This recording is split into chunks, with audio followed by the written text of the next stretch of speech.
So welcome to the Diversify, Inspire and Leader series. Today we have Radhika with us, who is the CIO of Silicon Labs. Thank you for joining us. Thank you, Sylvia. My first question is very simple. Tell us a little bit about yourself and what were the milestones and critical steps to becoming the CIO of Silicon Labs? Sylvia, thank you for having me here. My name is Radhika Chennakeshavula. I'm the CIO of Silicon Labs, here for a little less than a year, getting close to a year now. I've been working in IT for about 27 years now. If I have to tell about my journey, I started as a trainer. So I used to train in C, C++ and some of the very early technologies. And then I became a programmer. Then my leadership journey started. Most of my leadership journey was with GE. I've spent about 16 plus years there. And that's where I'm one of those GE veterans who is trained in Crotonville. So my leadership practices come heavily from there. And after that, I've taken up a role with Micron and then with Western Digital.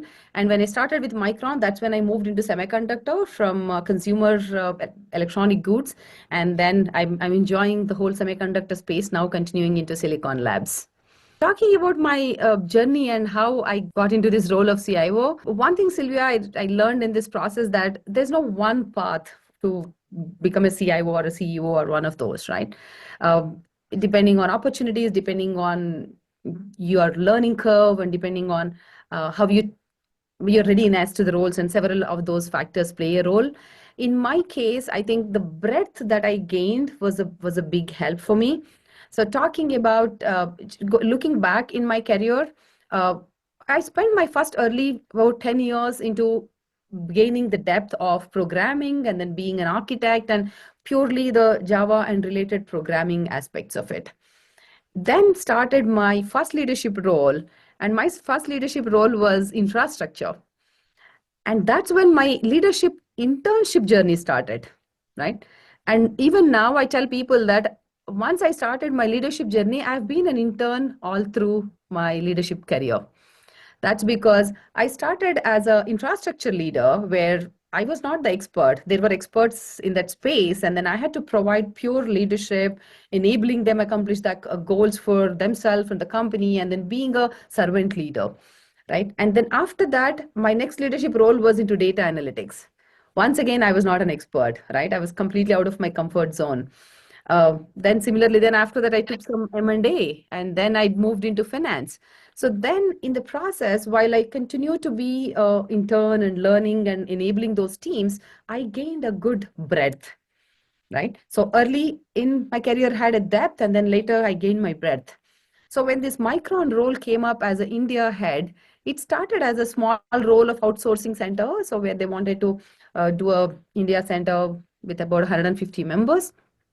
However, once I joined in, and then the team started to see the value of how the talent in India is. And then when I left them after 3 years, ended up hiring 1,200 members for 1,200 members of IT team. So that helped me in setting up and driving larger teams and in the global ecosystem, right? So this whole experience, I think, is paved a good path for me to become where I am today. Yeah, thank you. So basically, you already answered my second question is how did you become the leader that you are today? So you already explained, how the different kind of roles in the different domains have really shaped your leadership style. And that's so important, right? So what are the life lessons that you feel you have learned through leadership and through your career? Right. I think before I jump into the leadership aspects, Sylvia, I think some of these qualities that we carry, I strongly believe that it comes from our upbringing and our foundational values, right? I come from this farming and hardworking background. My father is a farmer. He never went to school. However, he has done a fantastic work as a farmer. He taught us those very early hardworking matters, right? He never accepted reasons. He always taught us results. Did you get it done or not, right? So I think part of that is still my personality as a leader, right? At times I had to be careful in not coming across too directing, right? Because in a mode of getting the results done, but as you grow as a leader, equally you need to be empathetic because not everybody operates at the same pace. So I would be watching my pacing aspect of it.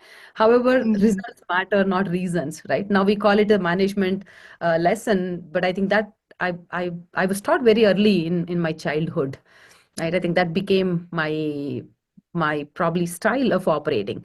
Eventually, mentors shaped how and who I am, Sylvia. I have had Okay. mentors at every phase, and some consciously I requested them to mentor me, and some in the flow happened in the process of me taking different roles happened to establish a good connect. And some of them I have some of my mentors who are my mentors for about 16 to 18 years now, right? They are the ones who are like long-term mentors. They're not very specific to the role. However, when I've taken some roles, I usually go and choose the mentors who, depending on what I need. For example, when I joined first semiconductor company, I didn't know the functional knowledge. Then I went and selected a mentor, and then I said, "Hey, can you please mentor me? This is what I'm looking from you, and here is what I can offer you," right? And then I usually time box these mentoring relations so that leaders, I'm not the only one consuming leaders' time all the time. So I do it like 1.5 years of request, and then I let them go and mentor somebody else. And in the same process, I do pick mentees. I'm continuing to pick mentees within company and outside company. I still mentor quite a few people from my previous companies as well. So other than my upbringing and values, next set of change and whatever I'm a leader is all coming from my mentors.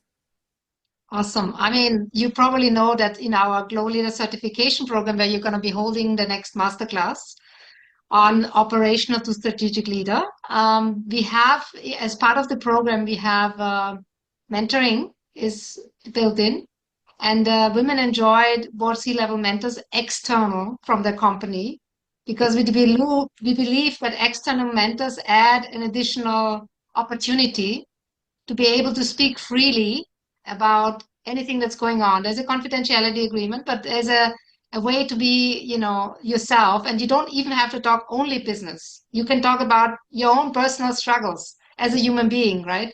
Because mentors need to be more than just, talking about business. They're actually there for you as a whole human being.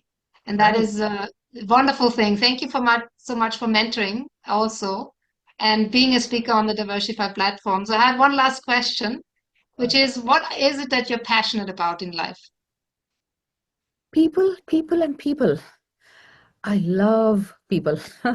As a person, I'm an extrovert. I call it myself as a triple extrovert, and my energy comes from people. I'm so passionate about people that often, even if there are things there are times where I've had maybe a difficult conversations with some of my team members. I cannot be upset with them or angry on them for a longer time because I love people, right? So I think I'm very passionate about people if I have to talk about as a leader. And personally, I'm extremely passionate about health and well-being. I've been a yoga practitioner for 20 plus years, and now I'm a trainer for the last 7 years.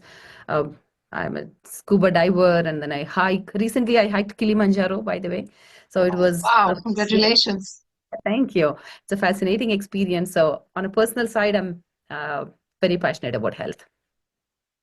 Wonderful. Thank you so much for joining us today, and we look forward to the masterclass that we have next week with you on from operational to strategic leader in the new AI world. Since you are a CIO, we want to put that aspect into the masterclass as well. Thank you so much. Thanks. Bye-bye.